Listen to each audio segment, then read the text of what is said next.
All right, this is the similarity test review, geometry 2. So let's take a look at what we have here. So for this first one, we have a look right here. It says, given the triangle below, prove the Pythagorean theorem using similar triangles. Now, what we have here, so we have all of our shape here. Okay, all of our statements are filled in, but our reasons are not. So the word bank is here to help you, prompt you. There's a couple of them here that are reasons that are missing from this. But this word bank is supposed to help you with this. So let's take a look at my first one. So first one, if I notice I have angle B congruent to angle B, and angle A is congruent to angle A, so that's going to be my reflexive property.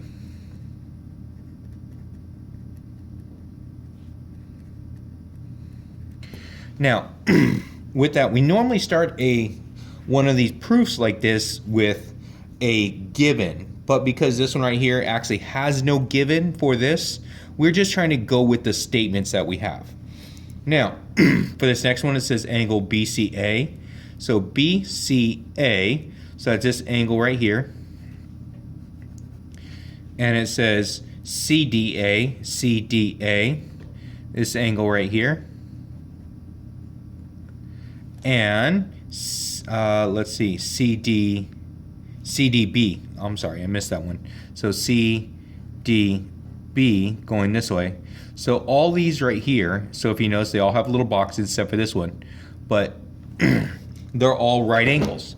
And so my reasoning for behind this is going to be that all right angles are congruent. So it identifies just the right angles when I go through this. So this is all right angles are congruent.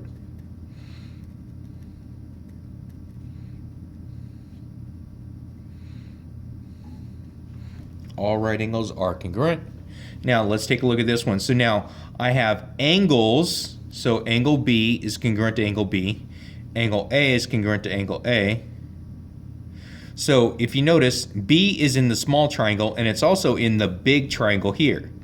A is in the medium triangle and it's also in the big triangle here. So given what we have right here, so if I'm looking at each one of these, I'm looking here, I have that this angle and this angle, and this angle and this angle. So they both have angle-angle similarity. So that's my statement that I have. This angle is congruent to this angle. Okay, so this is going to be my angle-angle similarity. So that's one of the things that's actually not in the word bank, but it's one of the things that you have to identify for this. All right, so for this one right here, so after I prove that they're similar, then I could actually set up my statement. So this is my statement to go along with this. I get this from my previous statement here. Because I stated it's a previous statement, and I said that they're similar here, this is going to be my definition of similarity.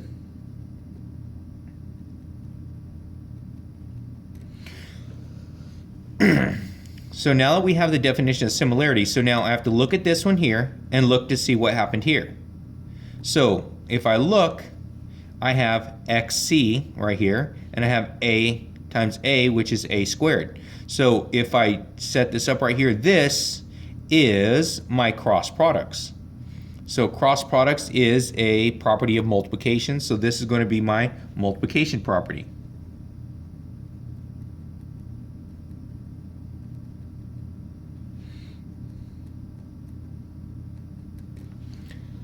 Now, the next one, so I'm looking at this one here. Okay, so now this one here, if you notice, it's another similarity statement, isn't it? So these are proportional pieces because of the similarity statement. So this one, again, is going to be definition of similarity.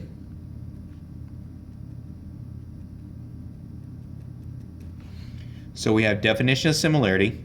So I have my similarity statement. So now from there, if you notice, I have B squared here, don't I? And I have C squared, and I have C times X. So this is a cross product, which I did to here. So when I do that, that is a multiplication property.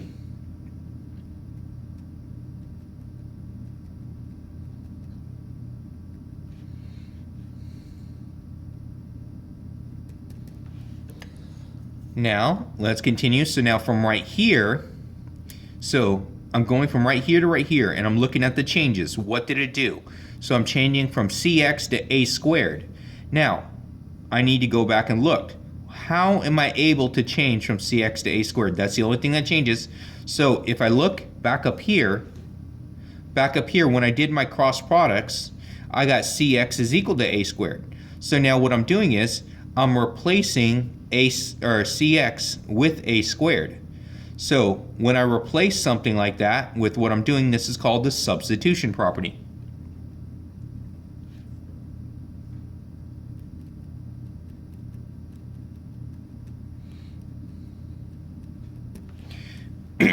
And now I have it set up. So now look to see what happens from here to here.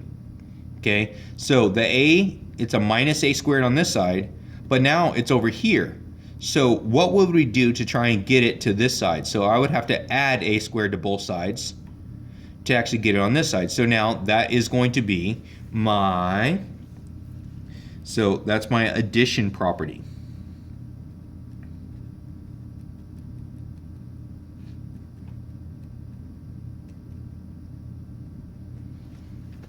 There we go.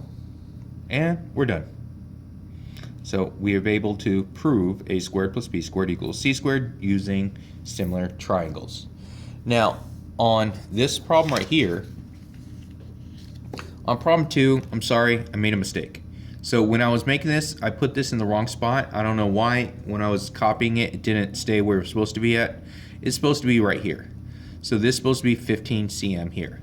So now, to do this, I separate my two triangles. So I have actually 3 triangles here, but I'm only interested in 2 of them.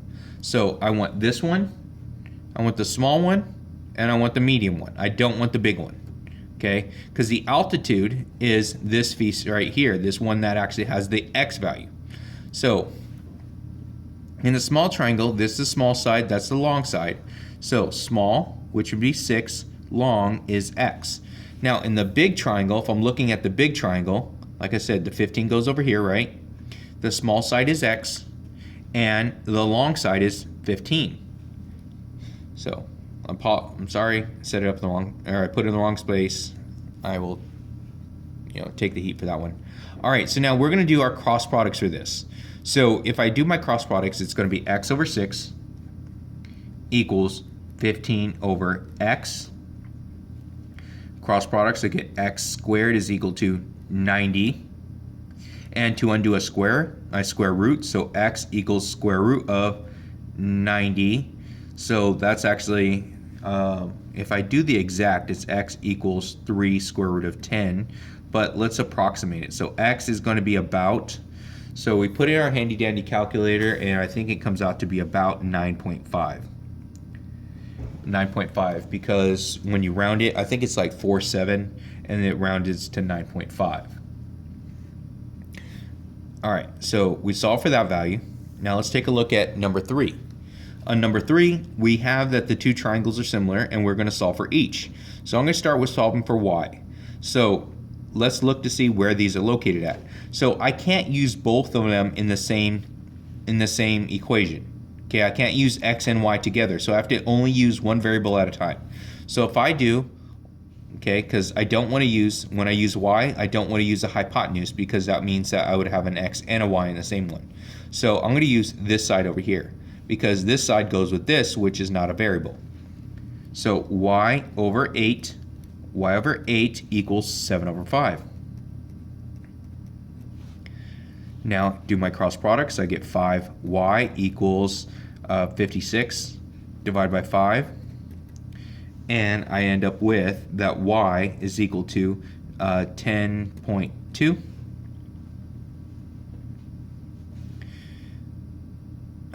Actually, that's 11.2. I'm sorry, 11.2. It'd probably be good if I had a calculator here, but you know what? I'll have to find one. And let's take a look on the next one here. To solve for x, so that means I don't want to use this one, so I don't want to use this side here. So let's say if I do x over 5, okay, x over 5. So x over 5, and then for the other triangle, it'd be 14 over 8. Here we go. So everything's set up. I get 8x is equal to 70 divided by 8. X is about... Haha, calculator. Alright, so 70 divided by 8. It's going to be 8.75, which gives me about 8.8.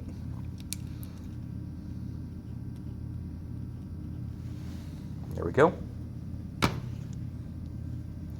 Alright, for number 4, it says Ethan wanted to measure the height of his school's flagpole. He stood so that shadow had the same endpoint, so the shadows have the same endpoint as the shadow of the flagpole. At the same time of day, he measured both shadows and seen below. So Ethan also knew that his height is 6 foot. Okay, so it's not to scale. So let's take a look. So in my 2 different triangles that I have here, I'm going to draw it out. So my first triangle is right here. So there's my first one, and here's my second one. So I have my 2 triangles there, so let's take a look. So if I set up my similar statement, so I'm going to start with my proportion, so 6 over 10. So 6 over 10 is equal to, now 6 foot goes with the height of this flagpole right here, and that's my unknown value. So I'm going to put an X there. So it's going to be X, my unknown value, over 85, because that's the entire thing right here. So I want the whole one, the big one. So X over 85. Now, I can't do these ones in my head, so sorry. So it's going to be 6 times 85 is going to be 510 equals 10x, and divide both sides by 10. So x is equal to, do your math, and it's 51. So the height of the flagpole is going to be 51 feet. Sorry. Okay. Hopefully that makes sense. All right, now let's take a look at 5. Now 5 is going to take a little bit of creativity, so I need you guys to hopefully follow along. Now this is the special method of doing this. So it's a technique, it's not a formula. It's not like, plug in chug. All right, so let's take a look. So it says -9, +5. -9, so that's going to be right here because each one, so it goes 2, 4, 6, 8, 10, 12. So these are in 2s. Okay, so you got to pay close attention to that. So if it's over, okay, so -9, up 5. So up 5 is going to be right here because that's 6 there. And that's -10. So if that helps out. So this is my point A, and the location was -9, comma 5. B is 11, 12. So 11, so let's see. 2, 4, 6, 8, 10, 11. So there's 11. And then -2. So it's going to be down to right here. And this is my point B, which is at 11, comma, -2. I'm going to draw my line in between. Now this is going to be, it's going to help you if you draw your line. Okay? Because when you do yours and you actually try and put it on here somewhere, if it's not on your line, then that means that you made a mistake somewhere. So it needs to land somewhere on this line when you do your math correctly. So let's take a look. Ratio. My ratio says right here it is 4:1. Okay, so I'm going to bring that information down. So let's take a look. Let's see right here.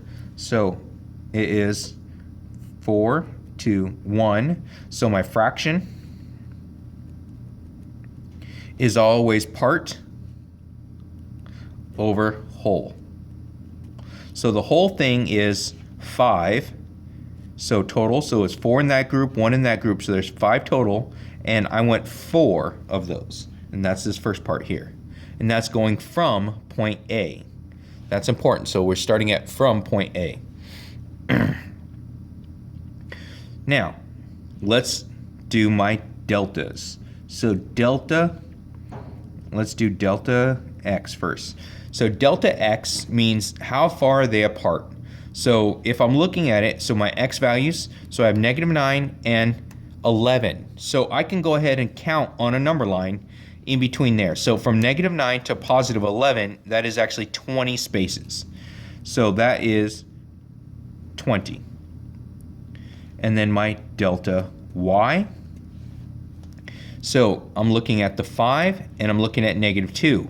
How far are the y values apart? And that's going to be a 7. So now pay close attention here.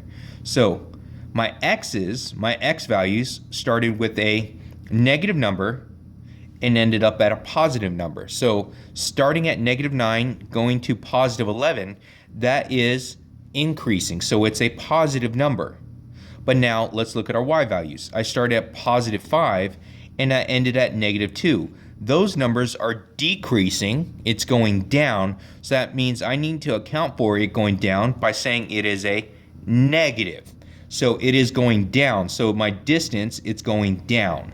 That's important. That's why we're showing that one right there. The change is going down and it's a negative change. So we have everything we have here. So we're starting this from point A. So point A is really important. So I'm going to put that right here because I'm going to move this out of the screen. -9, 5. So point A is important. So let's start doing our math. So I'm going to start with fraction. So my fraction, which is 4/5, and I'm doing my x value here. So this is my x value. So it's 4/5 times my delta x. So the delta x, because I'm doing my x's, so it's going to be 20. And I'm going to start adding that, so I add it to my x value, which I have right here. So I always add, so this time I'm adding a -9. And I'll do this in a calculator. Let's see. So I have 4 divided by 5 times 20 plus -9. So I get 7. So my x value is going to be 7. Now let's take a look for my y value. So my y value, I have same fraction, 4/5, times my y, my delta y, which is -7 in this case, -7, plus my y value, which I have a +5 here. So we can go ahead and do that. Let's scooch that, do it on my calculator. So it's going to be 4/5 times -7 plus +5 right here, and I get, that's going to be a -0.6.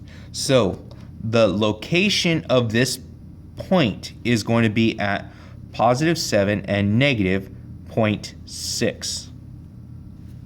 So now I'm going to zoom out for a second so you guys could see this.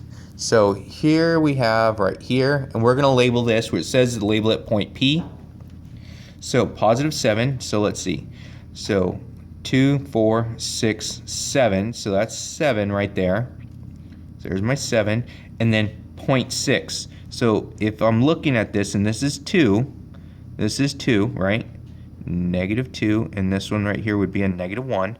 So it should be right about here somewhere. So that looks like it is correct. Looks fine. So it is in the right spot. So that is, so I'm going to have to say yes, that did work. It is on my line, so that means that it is going to be correct. Okay, go ahead. You know, I think at the end of all the YouTube videos, they say like the video, subscribe, you know, all that good stuff. All right, bye.